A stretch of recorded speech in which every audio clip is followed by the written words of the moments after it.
I've often mentioned how encouraging it has been to see how God has called more and more men and women of faith here to our nation's capital to serve in a job that can be thankless in the eyes of many. Politics, it's dirty, but you know what? Somebody has to do it. And if we want government, and we pray for righteous government, we need to have righteous people in it if that's what we want. And so I'm thankful that God is doing that. And when we have more and more spiritually active, governance-engaged conservatives voting and others stepping up, well, you know what? I believe we'll see a positive change in Washington, and it's here. It's happening. So I'm pleased to be joined right now by one individual who has been called in, Congressman-elect Mark Harris, a longtime pastor who will be representing the 8th Congressional District of North Carolina come January, but he's been here at the Family Research Council for about a decade, working with our pastors and our churches. Dr. Harris, welcome back to Washington Watch. Well, thank you, Tony. It's great to be with you tonight. Well, congratulations again. I know you were with us on election night in our Pray Vote Stand election decision 2024 coverage. And we talked about how this was your second campaign for Congress. In the first campaign, you saw firsthand the extreme lengths the left will go to capture power. Talk about that for just a moment and what you've learned in that journey.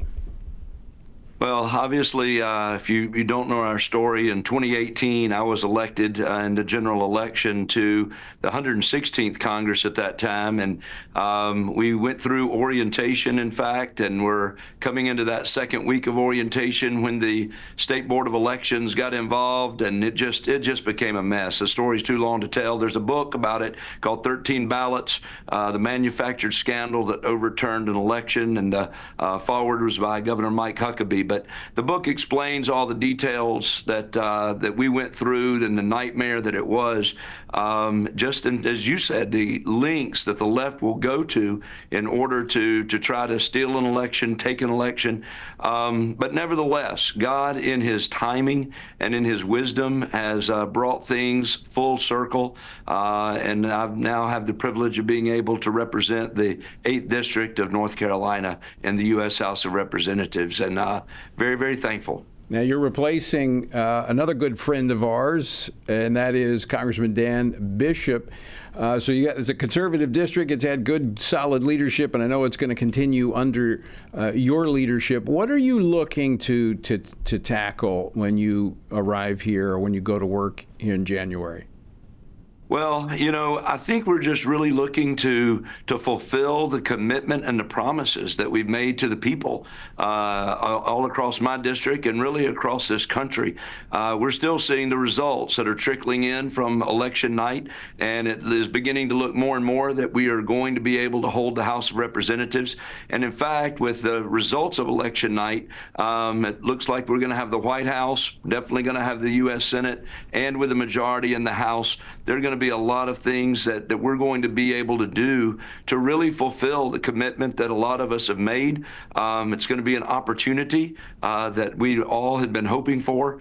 And right now, folks are just trying to work to make sure that we're going to be able to fulfill those things and make the first 100 days the most effective that they can possibly be. President Trump made it very clear in his campaign. We want to do things with the border immediately. We want to be able to get this economy, begin to create an environment where our economy will boom once again and where the prices that people are paying are not going to be as burdensome as they've been. And we're going to deal with energy. And I mean, the list could go on, but we've got to get the priorities, we've got to get the strategy, and then we've got to be able to move forward effectively together. Yeah, as House Speaker Mike Johnson said, there's a lot to fix, and that is that is true. And let me ask you this: we just got a couple minutes left, Mark.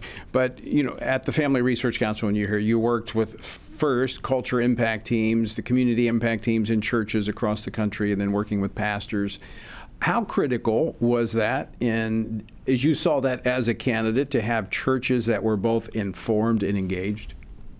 Oh, I think it was critical. I mean, I was very blessed in our race to win significantly. It is a great district, but one of the things that we did, in fact, just to give a shout out to the communications gentleman right there, the Vice President of Communications, Keenan Currid in the FRC, he had a sermon that I actually took that sermon and shared it with pastors all across the 8th Congressional District of North Carolina, and it urged people to get out and vote. It urged them to pray, vote, and stand.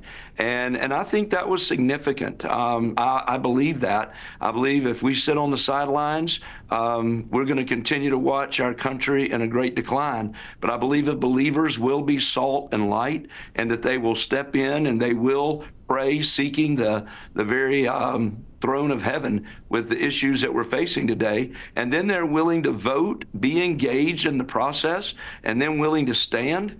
We're going to be able to get this country back on the right track.